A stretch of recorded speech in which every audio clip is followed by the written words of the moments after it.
Halo, saya akan mendemonstrasikan monolog Ibu Sejati karya Putu Wijaya.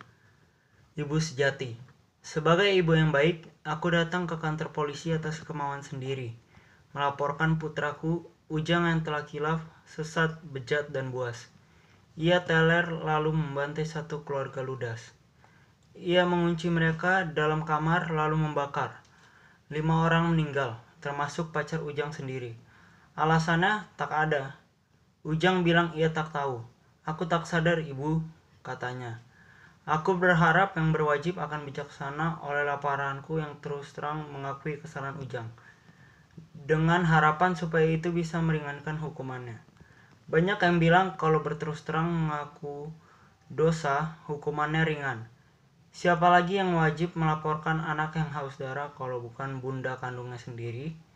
Siapa lagi yang bertugas mendera putra yang gelap mata, mencabik jiwa warga tak berdosa, termasuk pacar sendiri yang amat dia cintai, kalau bukan bunda kandungnya?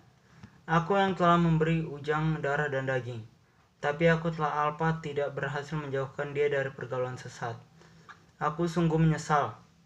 Siapa lagi yang harus menyeretnya sujud mengakui dosa, minta ampunan atas kekilafannya, agar ia jerak kalau bukan aku? Kalau bukan bunda kandung, siapa lagi yang akan bisa memaksa dia bertanggung jawab atas segala kejahatannya? Aku rela ia didera, asal sepantasnya, agar ia kapok lantas banting setir dari narkoba ke jalan yang benar. Semoga peradilan masih memberikan kesempatan generasi muda memperbaiki kesalahannya.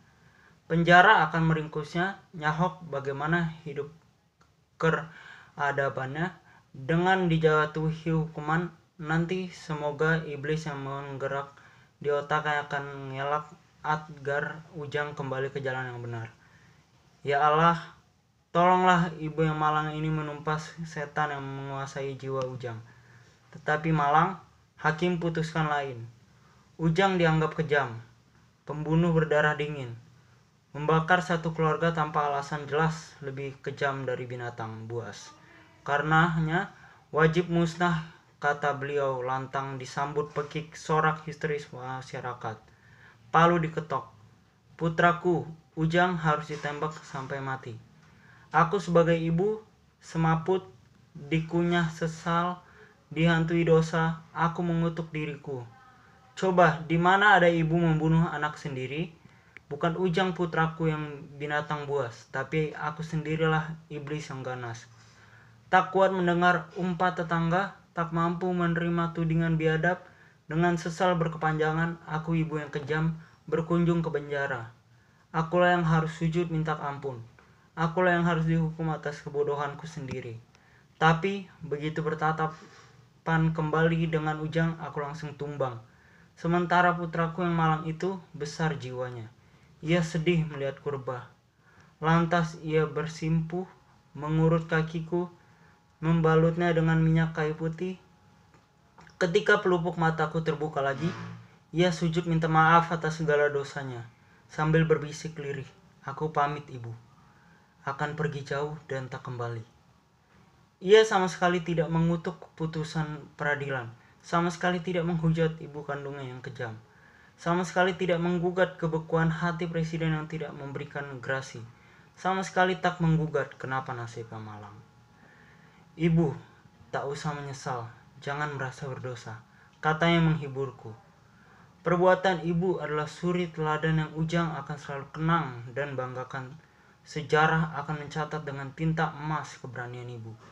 Walau putra kandungmu semata wayang, tapi karena ia seorang berdosa, kau antar sendiri agar dihajar. Itu sungguh mulia, ibu.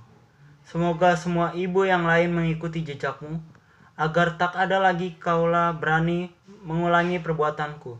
Semoga akan jadi sejarah baru di negeri yang sedang digalau narkoba ini. Semoga lebih banyak lagi negeri kita memiliki ibu sejati seperti ibuku. Duh, Ujang, putraku semata wayang, aku ibu yang kejam. Hancur jiwaku berkeping-keping rasa aku merayap pulang. Tak sanggup menahan kegagahan putraku, tak sanggup mengecilkan rasa berdosaku, apalagi permintaan terakhir begitu mengenaskan. Ibu, aku tak minta apa-apa. Aku hanya ingin makan siang bersama ibu sebelum dieksekusi. Hari itu, ketika hari menyengat ibu kota, para wartawan boleh menjepret makan bersama yang sedih itu. Dengan syarat tak ada wawancara.